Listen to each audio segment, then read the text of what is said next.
Quoi? 98.1. Québec. Depuis 25 ans. Et pour encore longtemps. À Québec. C'est Radio X. Radio X. Faites-vous votre propre opinion. Here we go! Jeff. Filion. Radio X. Le futur premier ministre du Québec. Il est avec nous autres au téléphone, Éric Duhem. Salut mon ami Éric, comment tu vas? Salut Jeff, ça va très bien. Yes. T'as toujours de l'énergie, hein, Éric? T'es toujours pareil, y a rien qui t'arrête. T'es une machine, mon Éric. Là, j'étais en Beauce, mon Jeff. Je t'ai parlé mardi, j'étais à Chicoutimi, là, j'étais à Saint-Georges, en Beauce, puis je m'en vais à Longueuil après-midi. Fait que là, on se promène partout au Québec pour continuer à faire de la politique. Hein. Les gens réalisent pas ça, de faire de la politique, pas juste faire des entrevues, c'est beaucoup d'auto. Hein. Tu parcours le Québec, c'est toujours en tournée des régions. C'est bien le fun, tu rencontres du monde un peu partout, là, mais c'est beaucoup de transport. C'est sûr que tu vas me dire que oui, parce que les gens que tu croises vont t'exprimer comment ils sont contents que tu sois là, puis qu'ils ont le goût de voter pour toi, puis tu le vois par le membership, un paquet de choses. Ouais. Et tu le vois dans les sondages également. Il y a différentes manières de le voir. Puis je dirais aussi la couverture médiatique qui est maintenant quasi Parti conservateur du Québec à tous les jours, là, c'est devenu. Ils ont dû voir que t'amènes beaucoup de clics, donc tout le monde s'intéresse à toi. Mais puis je parlais de ça tantôt avec Yann Sénéchal, puis avec Jerry et Camille. On sent depuis une semaine, puis je sais là que c'est comme ça se passe toujours un peu plus lentement qu'on le pense, mais souvent dans une crise comme celle-là, il y a un moment charnière, il y a quelque chose, il y a une cassure qui arrive. Et là, on a vraiment l'impression, on a peut-être eu ce feeling-là à l'occasion, il y a peut-être 1 an, il y a peut-être 6 mois, mais là, on le sent. On sent qu'il y a quelque chose qui se passe. Il y a une fatigue. Il y a là, on a l'impression que beaucoup de gens se sont sentis floués. Et je disais à Yann et à Jerry et Camille, je dis, c'est un point qui peut être un point tournant pour Éric Duhem et le Parti conservateur du Québec. Est-ce que toi, tu le sens, ce que je décris là? Moi, je le sens. Puis je parle pas de gens, des influenceurs sur le web. Je parle du monde qu'on voit pas, du monde qui ont pas de compte Twitter, du monde qui parle pas sur Facebook. Là. Écoute, moi j'ai senti là. On remonte un petit peu à il y a 3 semaines. Là. Moi, j'ai senti que ça a brassé. Là. Il y a eu un tremblement de terre, c'est bien niaiseux, là, quand il y a eu l'alerte Amber le soir du jour de l'an. Ça, là, ça a été vraiment un point de bascule, je pense. Il y a beaucoup de gens qui ont été frustrés. Déjà qu'on nous avait annulé nos parties, qu'en plus, on se serve de ça, alors que normalement, pour retrouver un enfant là, qui vient d'être enlevé ou quelque chose d'extrêmement grave. Là, un message pour que François Legault nous rappelle bien comme il faut, là, qu'il nous avait cassé notre party là, à 7 heures le soir, puis en plus, qu'il a scrappé à la TV de bien du monde à cause qu'il y avait plus de câble. Je pense que ça a marqué beaucoup.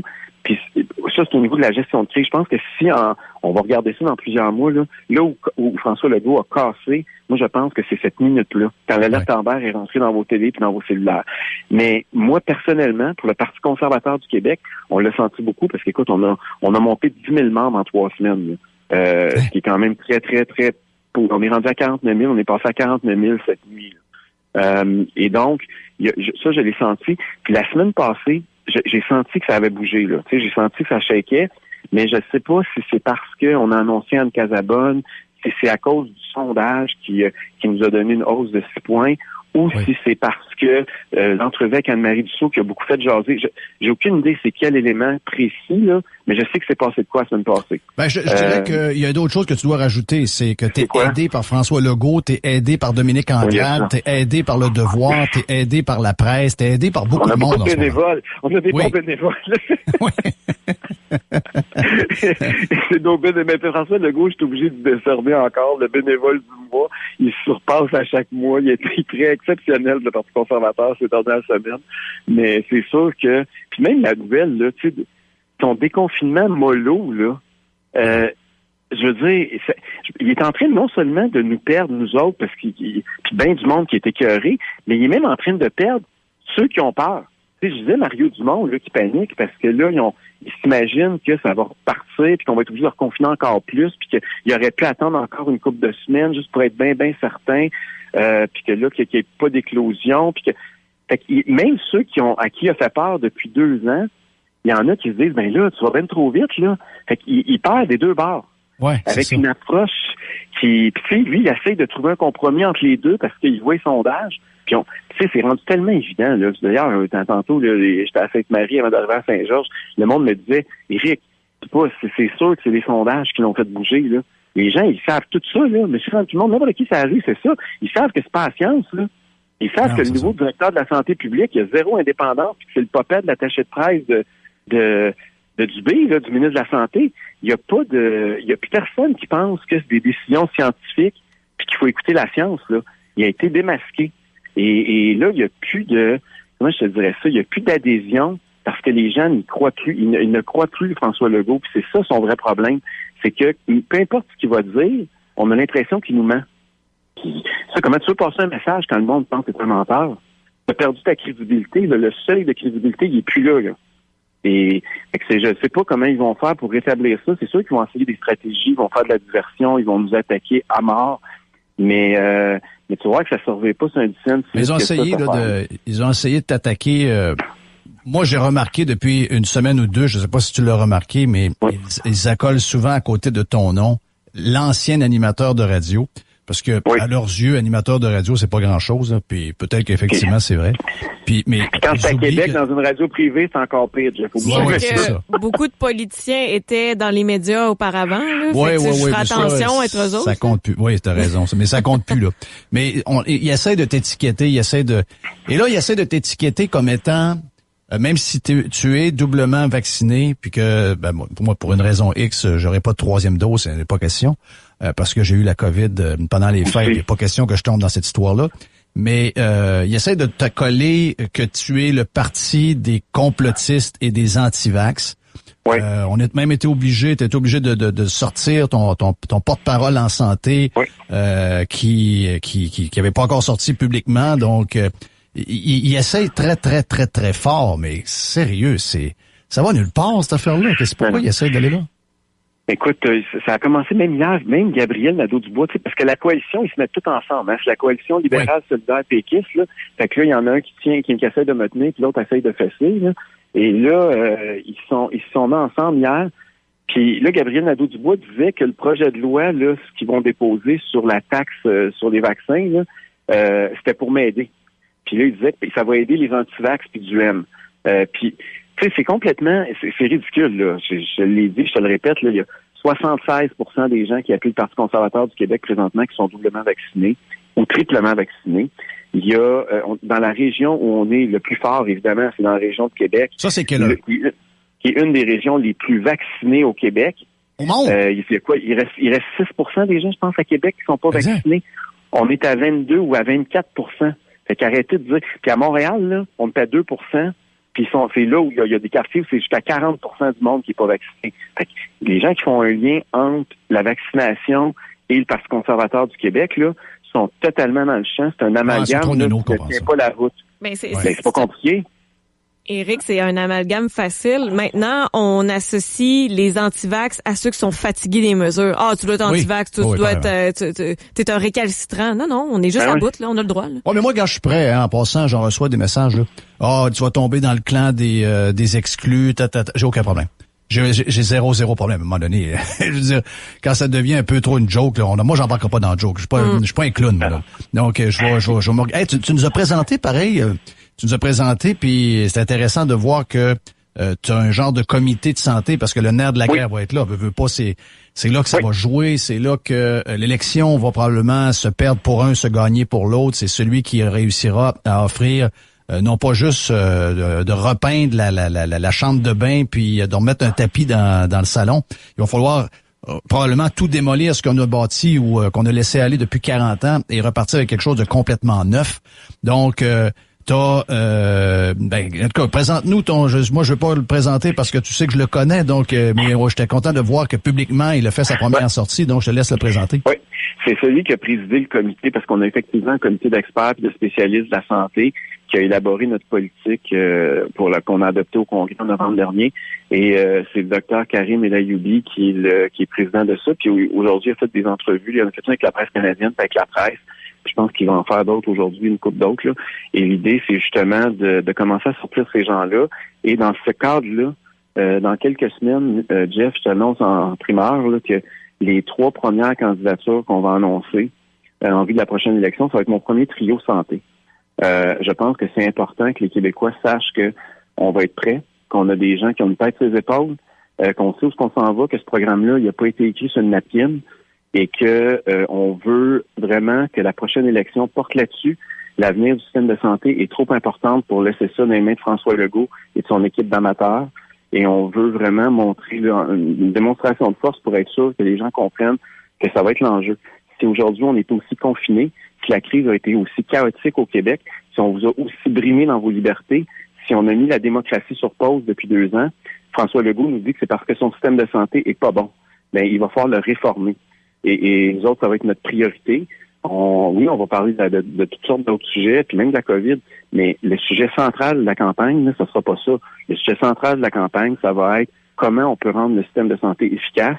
Puis nous autres, on a une proposition, puis on va avoir le premier trio que je vais vous présenter dans les prochaines semaines, qui va porter les couleurs du Parti conservateur, puis qui va défendre ce programme-là aux prochaines élections. Puis on va le faire, le débat sur la place du privé en santé au Québec, qu'ils le veuillent ou non. Il y a 4 partis qui sont pour le monopole inefficace public. Nous autres, on est contre. Et on va démontrer que ça fonctionne pas, puis qu'il faut faire comme un paquet de pays en Europe, comme après tous les pays européens, en fait, puis il faut avoir un système mixte, puis on va expliquer les bénéfices de ça d'ici à l'élection. La première personne qu'on a vue, Karim, qui jeune, dans le milieu de la santé, médecin, extrêmement brillant. Écoute, c'est 2 brillants, les 2 frères ensemble, Romy et lui, c'est deux kings. Des gars qui ont une tête sur les épaules, qui viennent d'un background extraordinaire. Tu sais que Marie, sa mère est ma cousine proche, donc j'ai vu les kids grandir. C'est des très bons kids quand j'ai vu ça. Parce que souvent c'est des genres de médecins en fin de carrière, plus loin, qui veulent pas nuire à ci, pas nuire à ça. Donc de voir la jeunesse arriver, moi je trouve ça motivant parce que c'est le Québec, c'est eux qui vont le ramasser, ce Québec-là.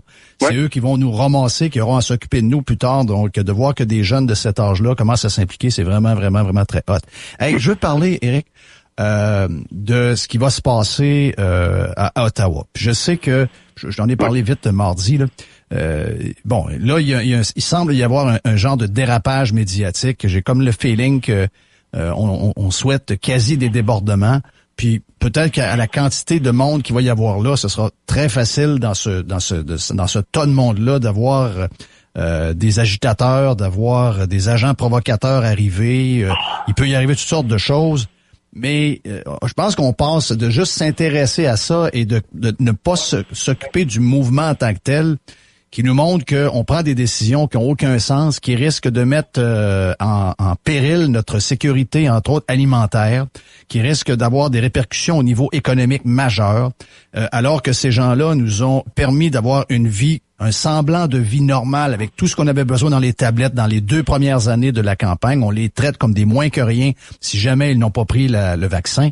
Ça nous montre qu'on a perdu nos repères, on a perdu certaines convictions que peut-être qu'on n'a jamais eues, mais de voir ce qui se passe là, puis je sais que c'est pas parlé beaucoup par les politiciens provinciaux, mais je veux dire, ultimement, si jamais ces gens-là ne réussissent pas à gagner leurs points, puis qu'il commence à y avoir un système chaotique au niveau de la distribution de tout ce qu'on a besoin, puis pas juste la bouffe, à peu près tout, c'est extrêmement dangereux. Moi, ce qui me fait capoter, c'est que je vois pas, à part des hôpitaux, puis à part de ci, puis à part de ça, François Legault, ça semble pas l'inquiéter du tout. On va dire, comme Jerry disait tout à l'heure, ça semble pas être des gens qui sont inquiets pour nous.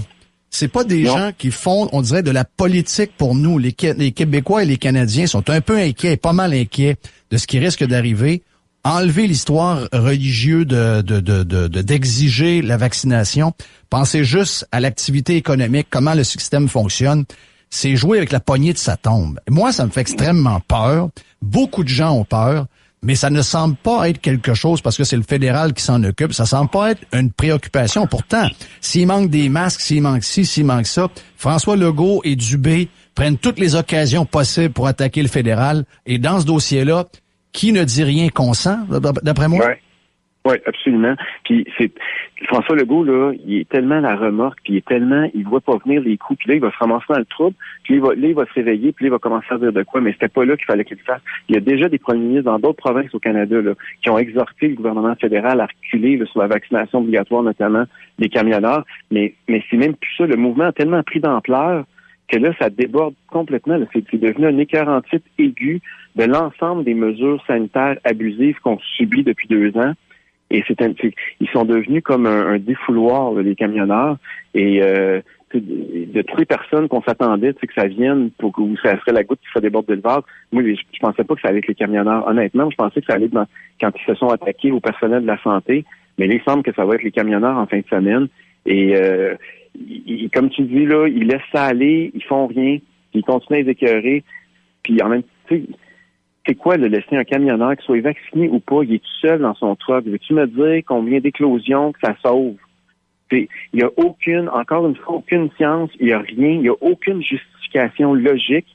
C'est pour ça qu'ils vont perdre, peu importe ce qui arrive, parce que la politique qui est dénoncée n'a aucune cohérence. Puis t'as pas besoin d'avoir un doctorat en microbiologie pour comprendre ça, là. Je veux dire, c'est basique, là. Il est tout seul dans sa vanne. Il y a zéro risque. Et c'est sur lui qu'on tape.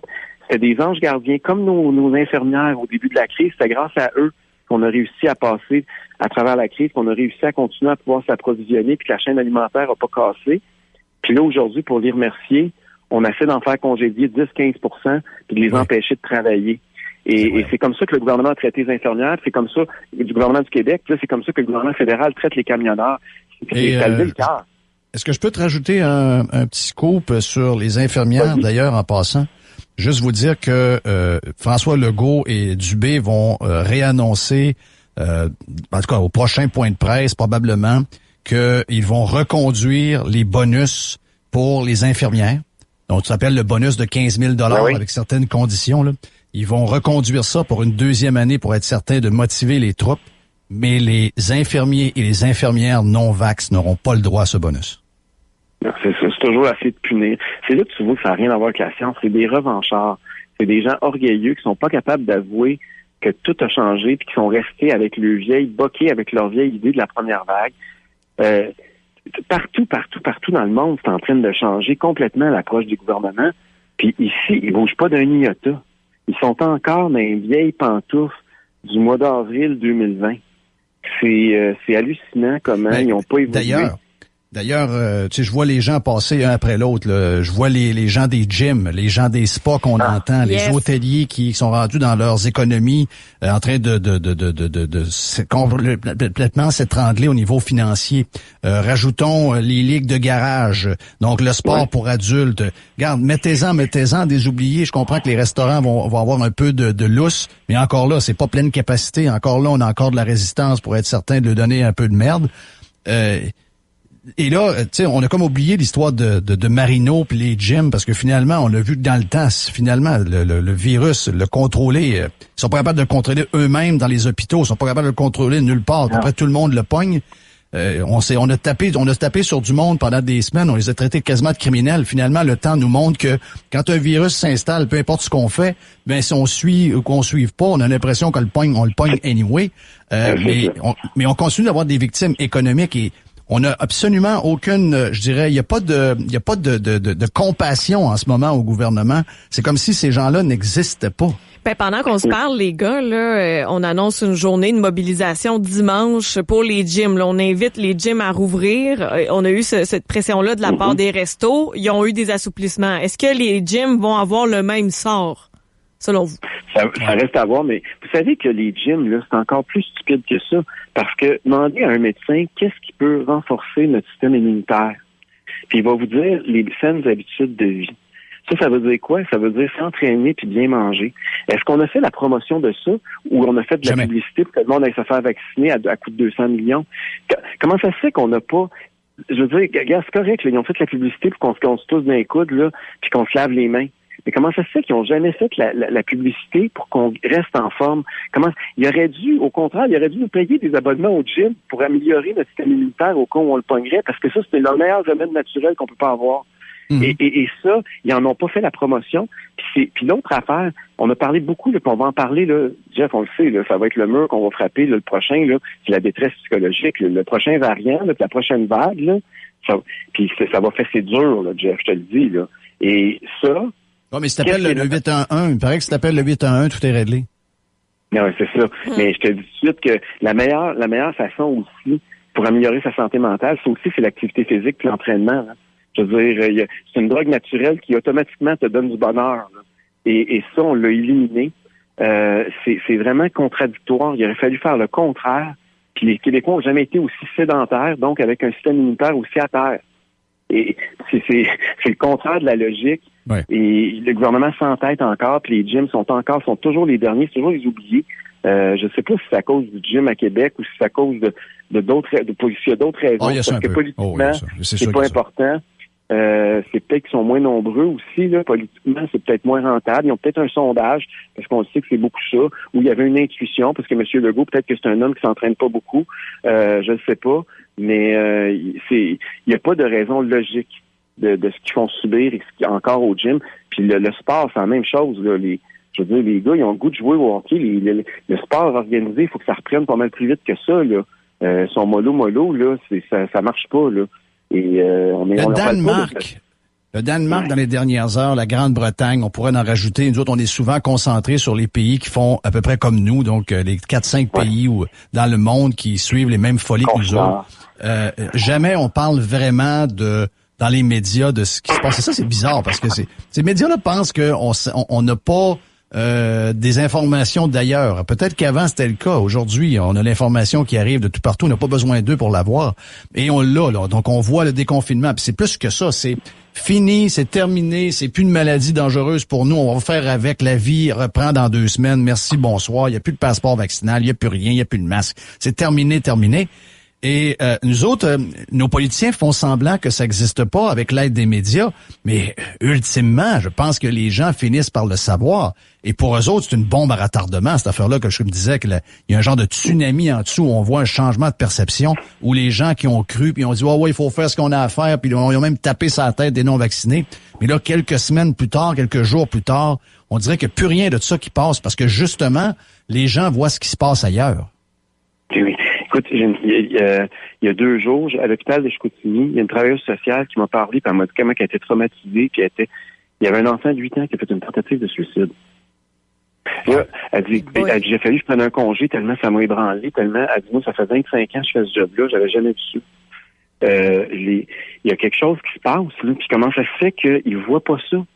Comment ça se fait, au lieu de regarder là, des chiffres pour savoir s'il y a 200 ou 202 personnes aux soins intensifs, s'il y en a 31 ou 33% qui sont des non-vax ou vaccinés ou pas, pourquoi qu'ils ne regardent pas ces chiffres-là? On parle de quelque chose là, de très, très, très, très grave. Là. Puis c'est comme un gros tabou. Puis on a personne... Tabou de même. Je sais pas. Non. Puis tu sais, on entend souvent parler de la santé mentale. Mais c'est pire que ça, Eric. C'est pire que ça. Chaque fois qu'ils en ont parlé, ou chaque fois qu'un fonctionnaire en a parlé, ou les médias, on a comme essayé de minimiser ça en disant « oh, c'est pas, on n'a pas les chiffres, puis on verra dans 3 ans, puis ça semblerait que c'est pas vrai qu'il y en a plus, etc. » Alors que tu parles à des policiers, ils en décrochent beaucoup plus qu'ils n'en ont jamais décroché. Le Croque-Mort a fait un livre, puis il dit que la quantité de gens qui a ramassé qui se sont suicidés juste dans la première vague, les premiers mois. Donc, quelque part, il y a des gens qui ont d'autres sortes d'infos, mais ces gens-là font comme lever le nez là-dessus, puis minimiser ce qui se passe dans la population. C'est dégueulasse. Non, c'est atroce. Puis, mais tu sais, à un moment donné, ça va sortir. C'est pour ça que moi, je pense que François Legault, là, il faut qu'il rouvre, parce que plus il attend, plus ça va s'accélérer. Puis à un moment donné, comme tu le dis, ces chiffres-là vont finir par sortir. Là. Et c'est comme les faillites. Là, tu sais, il dit qu'il rouvre avec toutes sortes de maudites emmerdes, les restos, là. Mais t'es déjà dans la saison la plus difficile de l'année, puis en plus, tu leur mets des bâtons dans les roues comme c'est pas possible. On sait même plus. Écoute, j'ai parlé des restaurateurs tout à l'heure, même les règles, même eux autres qui ont de la misère à comprendre. Le 4, là, ça veut-tu dire 4 bulles? Mais après ça, ils disent 2 bulles. Comment tu comptes les bulles? Puis l'adresse est pas bonne. Oui, mais t'as mis, parce que des fois, l'adresse que tu as sur ton code QR, est pas nécessairement, ou ta carte d'identité que tu montres est pas nécessairement la bonne. C'est comme moi, mon adresse permanente, c'est chez ma mère, parce que c'est pour des raisons de comptabilité puis d'impôt. Je laisse ça, j'ai jamais changé mon adresse. Mais, fait que là, ça veut dire que moi et mon chum, on n'est pas dans la même bulle. Fait que si on va au souper avec un couple au restaurant, on va être considéré comme 3 bulles. Mais là, comment je fais pour... Écoute, t'imagines-tu le focoyage des restaurateurs, là? Incroyable. Hey, je te laisse, Éric, on va retourner avec tes chums de Saint-Georges-de-Beauce. Salut les Beaussons pour nous autres, bien content de t'avoir parlé. Lâche pas. Je vais te dire de quoi ça s'en vient. PM du M. Merci, Jeff. On PM du M. Thank you, Éric Duhem. Après, après, on a de la belle visite. Vous avez vu dans les médias, je vous en ai glissé un mot sans vous le dire parce que je voulais que Gilbert vous en parle, mais Gilbert a connu un temps des fêtes assez capoté, merci. La vie tient à rien. Gilbert Delorme est avec nous autres après. Il n'y a pas d'histoire du Canadien, il n'y a pas d'Angela Price, il n'y a pas de patente, de même. On va parler de comment la vie peut, en un clic de même, changer complètement, puis avoir peur de temps en temps, ça nous fait réfléchir et pas à peu près. Donc, Gilbert Delorme est avec nous après la pause, ici même, sur Radio X. Jeff Fillion, Radio X.